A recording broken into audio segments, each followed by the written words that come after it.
Rute capítulo 1. Nos dias em que os juízes governavam Israel, houve grande fome na terra. Por isso, um homem deixou seu lar, em Belém de Judá, e foi morar na terra de Moabe, levando consigo esposa e 2 filhos. O homem se chamava Elimeleque, e a esposa, Noemi. Os filhos se chamavam Malom e Quilion. Eram efrateus de Belém de Judá. Quando chegaram a Moabe, estabeleceram-se ali. Elimeleque morreu, e Noemi ficou com os 2 filhos. Eles se casaram com mulheres moabitas, que se chamavam Rute e Orfa. Cerca de 10 anos depois, Malom e Quilion também morreram. Noemi ficou sozinha, sem os 2 filhos e sem o marido. Noemi soube em Moabe que o Senhor havia abençoado seu povo, dando-lhe boas colheitas. Então Noemi e suas noras se prepararam para deixar Moabe. Ela partiu com suas noras do lugar onde havia morado e seguiram para a terra de Judá. A certa altura, porém, Noemi disse às noras: voltem para a casa de suas mães. Que o Senhor as recompense pelo amor que demonstraram por seus maridos e por mim. Que o Senhor as abençoe com a segurança de um novo casamento. Então deu-lhes um beijo de despedida, e as 3 começaram a chorar em alta voz. Não, disseram elas. Queremos ir com você para o seu povo. Noemi, porém, respondeu: voltem, minhas filhas. Por que vocês viriam comigo? Acaso eu ainda poderia dar à luz outros filhos que cresceriam e se tornariam seus maridos? Não, minhas filhas, voltem, pois sou velha demais para me casar outra vez. E, mesmo que fosse possível eu me casar esta noite e ter filhos, o que aconteceria então?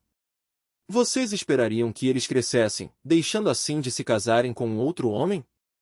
Claro que não, minhas filhas. Esta situação é muito mais amarga para mim do que para vocês, pois o próprio Senhor está contra mim. Então choraram juntas mais uma vez. Orfa se despediu de sua sogra com um beijo, mas Rute se apegou firmemente a Noemi. Olhe, sua cunhada voltou para o povo e para os deuses dela, disse Noemi a Rute. Você deveria fazer o mesmo. Rute respondeu: não insista comigo para deixá-la e voltar. Aonde você for, irei, onde você viver, lá viverei. Seu povo será o meu povo, e seu Deus, o meu Deus. Onde você morrer, ali morrerei e serei sepultada. Que o Senhor me castigue severamente se eu permitir que qualquer coisa, a não ser a morte, nos separe. Quando Noemi viu que Rute estava decidida a ir com ela, não insistiu mais. Então as 2 seguiram viagem. Quando chegaram a Belém, toda a cidade se agitou por causa delas. Será que é mesmo Noemi? Perguntavam as mulheres. Não me chamem de Noemi, respondeu ela. Chamem-me de Mara, pois o Todo-Poderoso tornou minha vida muito amarga. Cheia eu parti, mas o Senhor me trouxe de volta vazia. Por que me chamar de Noemi se o Senhor me fez sofrer e se o Todo-Poderoso trouxe calamidade sobre mim? Assim, Noemi voltou de Moabe acompanhada de sua nora Rute, a jovem moabita. Elas chegaram a Belém quando começava a colheita da cevada. Rute capítulo 2.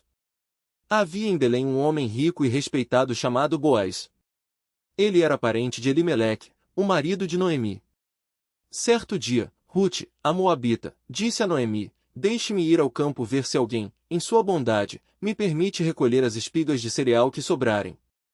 Noemi respondeu: está bem, minha filha, pode ir. Rute saiu para colher espigas após os ceifeiros. Aconteceu de ela ir trabalhar num campo que pertencia a Boaz, parente de seu sogro, Elimeleque. Enquanto Rute estava ali, Boaz chegou de Belém e saudou os ceifeiros: o Senhor esteja com vocês. O Senhor o abençoe, responderam os ceifeiros. Então Boaz perguntou a seu capataz: quem é aquela moça? A quem ela pertence? O capataz respondeu: é a moça que veio de Moabe com Noemi. Hoje de manhã ela me pediu permissão para colher espigas após os ceifeiros. Desde que chegou, não parou de trabalhar um instante sequer, a não ser por alguns minutos de descanso no abrigo. Boaz foi até Rute e disse: ouça, minha filha. Quando for colher espigas, fique conosco, não vá a nenhum outro campo.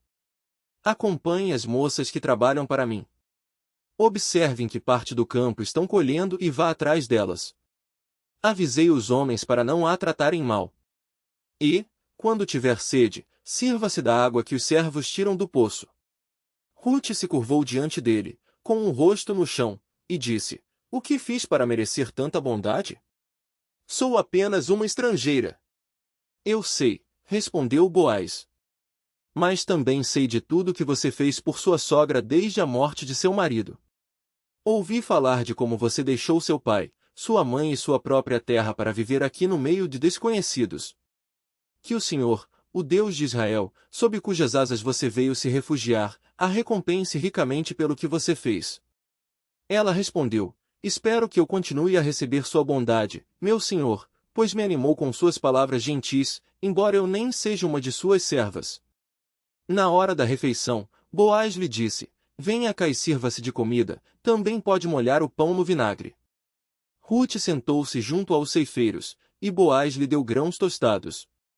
Ela comeu até ficar satisfeita, e ainda sobrou alimento.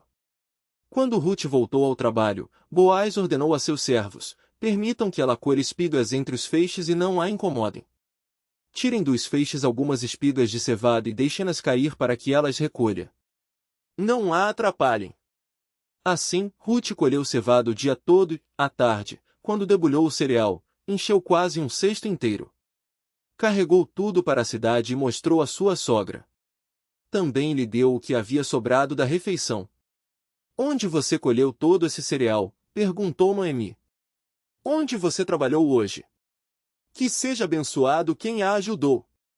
Então Rute contou à sogra com quem havia trabalhado: O homem com quem trabalhei hoje se chama Boaz.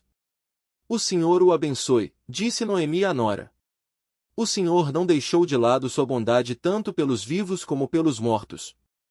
Esse homem é um de nossos parentes mais próximos, o resgatador de nossa família.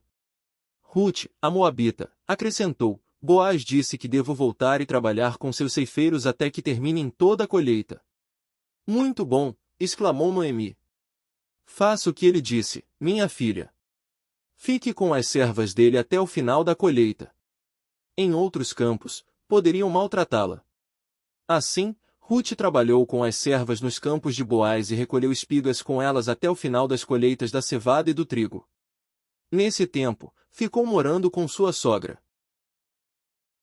Rute capítulo 3. Certo dia, Noemi disse a Rute: Minha filha, é hora de eu encontrar para você um lar seguro e feliz. Esse Boaz, senhor das moças com quem você trabalhou, é nosso parente próximo.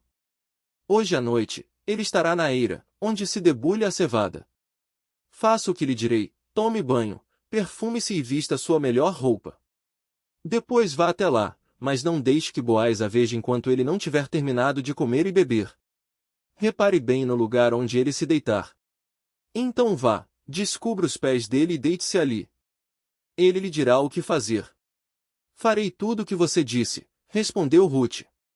Assim, naquela noite, ela desceu até a eira e seguiu as instruções de sua sogra. Quando Boaz terminou de comer e beber e estava alegre, foi deitar-se perto de um monte de grãos e pegou no sono. Rute se aproximou em silêncio, descobriu os pés dele e se deitou. Por volta da meia-noite, Boaz acordou de repente. Ele se virou e ficou admirado de encontrar uma mulher deitada a seus pés. Quem é você? Perguntou ele. Sou sua serva Rute, respondeu ela. Estenda as abas de sua capa sobre mim, pois o Senhor é o resgatador de minha família. Então Boaz exclamou: O Senhor abençoe, minha filha. Você demonstra agora ainda mais lealdade por sua família que antes, pois não foi atrás de um homem mais jovem, seja rico ou pobre. Não se preocupe com nada, minha filha. Farei o que me pediu, pois toda a cidade sabe que você é uma mulher virtuosa. Mas, embora eu seja de fato um dos resgatadores de sua família, há outro homem que é parente mais próximo que eu. Fique aqui esta noite e pela manhã conversarei com ele. Se ele estiver disposto a resgatá-la, muito bem, que ele se case com você. Se não quiser, tão certo como vive o Senhor, eu mesmo a resgatarei. Rute ficou deitada aos pés de Boaz até de manhã, mas levantou-se antes de raiar o dia, pois Boaz tinha dito: Ninguém deve saber que uma mulher esteve na eira. Então Boaz lhe disse: Traga-me sua capa e estenda-a aqui. Ele despejou sobre a capa 6 medidas de cevada e a pôs sobre as costas de Rute. Depois ele retornou à cidade. Quando Rute voltou à sua sogra, ela lhe perguntou: Como foi, minha filha?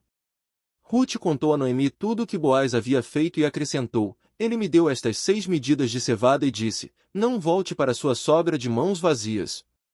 Então Noemi disse: Tenha paciência, minha filha, até sabermos o que vai acontecer. Boaz não descansará enquanto não resolver esta questão ainda hoje. Rute capítulo 4. Boaz foi à porta da cidade e sentou-se ali. Nesse momento, ia passando o parente resgatador que ele havia mencionado. Boaz o chamou: Venha cá e sente-se, amigo. Quero conversar com você. O homem foi e se sentou. Então Boaz chamou 10 autoridades da cidade e pediu que se sentassem com eles. Em seguida, disse ao resgatador da família: Você conhece Noemi, que voltou de Moabe. Ela está vendendo a propriedade de nosso parente Elimeleque. Pensei que devia falar com você a esse respeito, para que você a resgate, caso tenha interesse. Se quer a propriedade, compre-a na presença das autoridades do meu povo.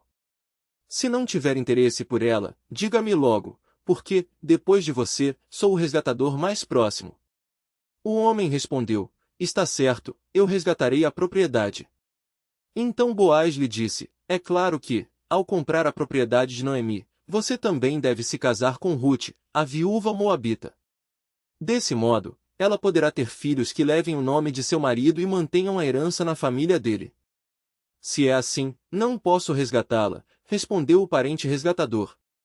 Isso poria em risco minha própria herança. Resgate você a propriedade. Eu não posso fazê-lo.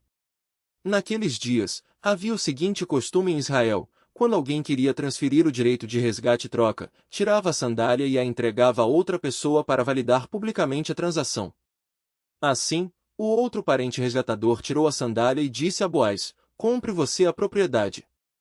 Então Boaz disse às autoridades da cidade e ao povo ao redor: Vocês são testemunhas de que hoje comprei de Noemi toda a propriedade de Elimeleque, Quilion e Malom.